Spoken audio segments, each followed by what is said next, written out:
Yo les gars, j'espère que vous allez tous et toutes très bien. Aujourd'hui, au sommaire, on va analyser le Bitcoin ainsi que les autres cryptos, le marché crypto en général. On va voir aussi les possibilités de scénarios, enfin les différents scénarios qu'on va pouvoir faire cette semaine. Et on va analyser quelques altcoins comme le SUI et le Solana. Donc c'est parti, je vous propose de commencer. Alors, ici, on a le Bitcoin. Donc, la semaine dernière, qu'est-ce que je vous avais dit? Je vous avais dit euh, trois scénarios. Donc, les deux qu'on a là, donc celui-là et celui-là, mais également le scénario où on n'allait pas clôturer au-dessus de la zone ETE et on tombait directement.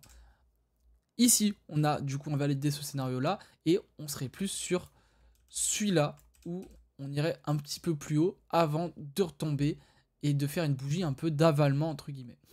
Donc pour l'instant on est en train de faire ce scénario et vous allez voir que si on zoome on a changé de structure, ce qui est très intéressant d'ailleurs. Donc voilà, ça c'est pour le BTC et je ne pense pas qu'on va aller chercher un nouvel ATH, même si ça reste possible car on a clôturé au-dessus de la zone ETE. Mais pour l'instant, voilà, il faut qu'on attende la fin de la semaine pour être sûr à 100% de ce qui va se passer dans les prochains jours. Donc, voilà, gardez bien en tête ce scénario-là. Maintenant, on va aller voir en 4 heures. Donc, en 4 heures, je vous ai mis 2 trades, vous allez voir pourquoi. Donc, en 4 heures, on faisait des cosses, enfin, on faisait que de faire des cosses. On était dans cette structure haussière. Mettre en 1 heure, vous verrez mieux. Donc, dans cette structure haussière-là, hop, on était dans ce range haussier. Maintenant, on a d'une breakout le range haussier, mais ça on s'en fout. On a juste changé notre structure. Donc, vous voyez, à chaque fois, on fait un cos. Et là, on vient justement de clôturer en dessous d'un plus bas. Donc, que ce soit en 1 heure ou en 4 heures, ce qui marque un changement niveau moyen terme. Donc, moyen terme, c'est sur quelques jours. Donc, ça voudrait dire que là, on va retracer cette hausse. Et on va possiblement, d'ailleurs, même se faire complètement rejeter de la zone OTE. Donc là, on pourrait trouver un trade vraiment très intéressant. Donc, qu'est-ce qu'on a pour pouvoir potentiellement rentrer sur cette impulsion baissière? On a cette fair value gap là. Hop. Donc, personnellement, je vais rentrer en 2 fois dans ce trade. Et s'il faut, bon bah c'est pas grave, je me ferai SL 2 fois. Je prends un peu plus de risques parce qu'il y a des gains qui sont beaucoup plus importants. Et pour le coup, c'est pas des trades risqués entre guillemets. Donc voilà. Vous êtes le premier trade que je vais prendre sur le milieu de la fair value gap en 4 heures et même en 1 heure si vous voulez. Alors, je vais prendre peut-être la confluence des deux. On va tirer. Donc ça, on l'enlève. On s'est fait rejeter de la fair value gap en daily. Maintenant, en 1 heure. Hop. Voilà. Donc là, on a la confluence des deux fair value gap. Et en général, j'aime bien placer directement, hop, sur la confluence des deux. Donc on peut également se mettre sur la confluence des deux, mais à la fin, ou alors au milieu. Mais moi je préfère mettre là, comme ça on est sûr que ça passe. Et donc, on aurait quand même un trade à 22 R si on arrive jusqu'au 69 000. Si on arrive jusqu'au 91 000, ça fait quand même un trade à 8 R, ce qui est vraiment très beau. Alors, hop, si on reviendrait ici, même 7 R 75. Donc franchement, moi ça me va très bien.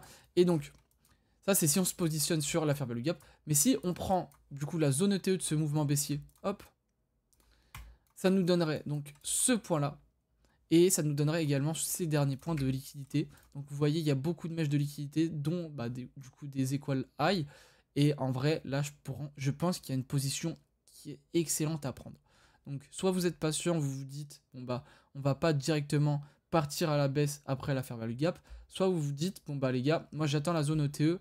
Enfin, soit vous vous dites, bon, bah, je prends la zone, enfin, la fair value gap, et du coup, je vais direct dans le trade parce que je pense que ça va tomber direct. Voilà, donc ça, c'était pour le BTC. Maintenant, on va aller sur le gap CME. Donc, je vous avais dit quoi? Je vous avais dit, donc, on a deux possibilités. Soit on vient chercher le gap, bon, on a fait un mini gap là. On vient chercher le gap et on redécolle direct après. Soit, bah, en fait, on va chercher encore plus bas pour chercher ce gap ici qu'on a formé au 92 500. Personnellement, moi, je miserais plus, en tout cas, sur cette option-là, parce qu'on vient toujours combler les gaps, il n'y en a pas qu'on n'a pas comblé. Surtout que il est comblé à moitié, et je pense que c'était fait exprès, justement, pour qu'on revienne le chercher plus tard, et ça m'étonnerait qu'on parte en bull run maintenant. BTC dominance qui continue de chuter, ça c'est nickel pour les alts. Et comme on voit, alors je l'ai fait ici, donc pour l'Ethereum, on n'a pas inversé notre structure. En tout cas, on n'a pas clôturé en dessous de notre dernier plus bas, on a juste fait des mèches.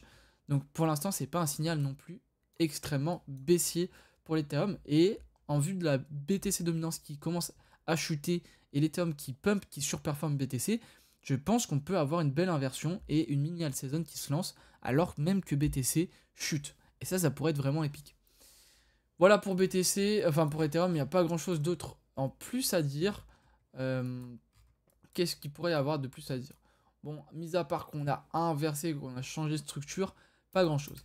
Niveau de total, on peut aller regarder total tout court, où on est venu chercher des liquidités, et là on pourrait replonger.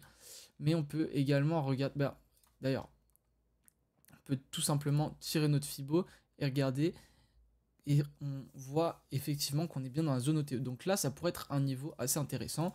On sweep les liquidités, on vient chercher la toute dernière zone ETE, bam, on baisse. Donc là, ça pourrait être un niveau assez important pour venir chercher notre target. Après notre inversion de structure, on vient chercher bien souvent la zone ETE. Donc franchement, moi je vois très bien une baisse arriver, ça paraît totalement cohérent. Total 3, pareil, on reviendrait chercher la zone ETE, sachant qu'on n'est peut-être pas revenu chercher la zone ETE ici. Non, on n'est pas revenu chercher la zone ETE, donc ça, franchement, c'est pas mal pour les alts. Ça veut dire que, en fait, on peut potentiellement re-aller encore un peu plus haut. En tout cas, sur la chart Other, on a bien inversé notre structure, on n'est clairement pas pareil également au niveau de la zone OTE. Donc regardez, quand on exclut tout ce qui est BTC, ETH, etc., et vous voyez qu'on n'est pas venu chercher la zone OTE. Donc c'est vraiment bullish pour les alts. Donc, enfin en tout cas sur du court terme, on a encore quelques petits pourcents à aller chercher. Niveau du Solana. Niveau du Solana, c'est vraiment une charte qui est hyper strong selon moi. Parce que comme vous voyez sur le Solana, on a fait un triple tap comme j'aime le dire. Donc un triple tap c'est quoi? C'est qu'on vient chercher 3 fois une zone et on se fait rejeter, du coup 3 fois. On s'est fait rejeter une première fois ici, une deuxième fois ici et une troisième fois ici. Sur la même Fair Value Gap Daily. Donc voilà, on est venu la combler, on n'est même pas venu la combler de moitié. On a essayé, on n'y est pas arrivé. Et du coup, là on est en train de marquer un rejet. Également, est-ce qu'on serait pas... Non, on n'est pas dans la zone de TE du mouvement. Justement, la zone de TE du mouvement, elle est beaucoup plus haute. Et donc, ce qui serait intéressant, c'est que maintenant qu'on a changé de structure, on a fait notre cost, notre boss, qu'on vienne du coup se faire rejeter ici et qu'on arrive dans la zone ETE pour pouvoir, pourquoi pas, s'appuyer, chercher une inversion de structure, chercher un long là-dedans et pourquoi pas target notre zone OTE de tout notre mouvement baissier. Et c'est là où on pourrait avoir vraiment un excellent trade pour se faire un maximum de gains. Donc bien sûr, on ne saura pas de combien de R il sera, mais ça peut être un excellent trade. Voilà, donc ça c'était pour le Solana. Maintenant, on va aller voir le SUI et vous voyez que en fait, il n'y a pas toutes les cryptos qui ne sont pas venus chercher leur zone OTE. Parce que, par exemple, le SUI, il est venu la chercher. Et donc là, il pourrait marquer un réel rejet et on pourrait venir chercher bien plus bas. Donc voilà, attention au SUI. Donc on regarde s'il n'y a pas des inversions de structure. Et lui, pour le coup, il pourrait être vraiment très intéressant si on a une inversion de structure. Étant donné que on a une zone ETE qui est potentiellement un moyen de rejet. Donc là, on trace nos cos pour bien se mettre à l'esprit que la tendance elle est haussière et on regarde si on n'a pas eu un boss. Donc non plus, hop, non plus.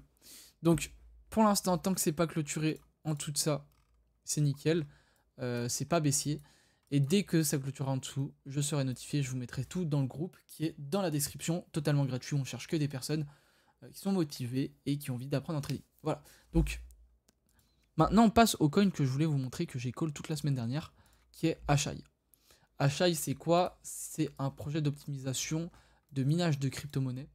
Et donc c'est de l'optimisation powered, si je puis dire, par de l'IA. Donc c'est à peu près ça, si j'ai bien compris. Et donc, je voulais vraiment call la semaine dernière, on était au 0,19, un truc comme ça. Ou peut-être au 0,29, quoi qu'il arrive, dans tous les cas, je vous avais call.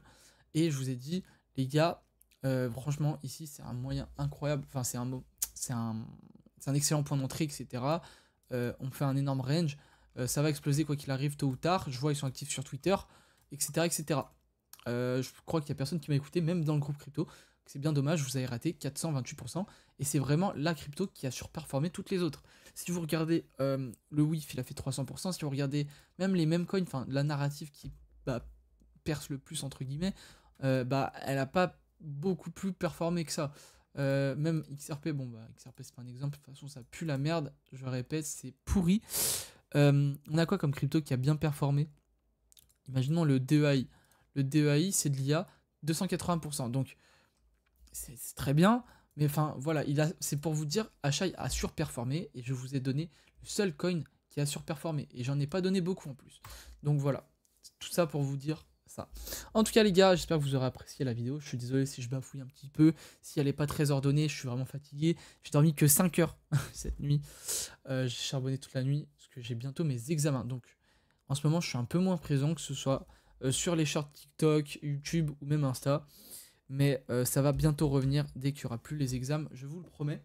En attendant, n'hésitez pas, si vous n'avez pas encore de compte Zoomex et que ça vous intéresse, à premièrement regarder ma vidéo pour voir un petit peu le tuto, voir un petit peu comment se place la plateforme, si elle est bien, si elle n'est pas bien.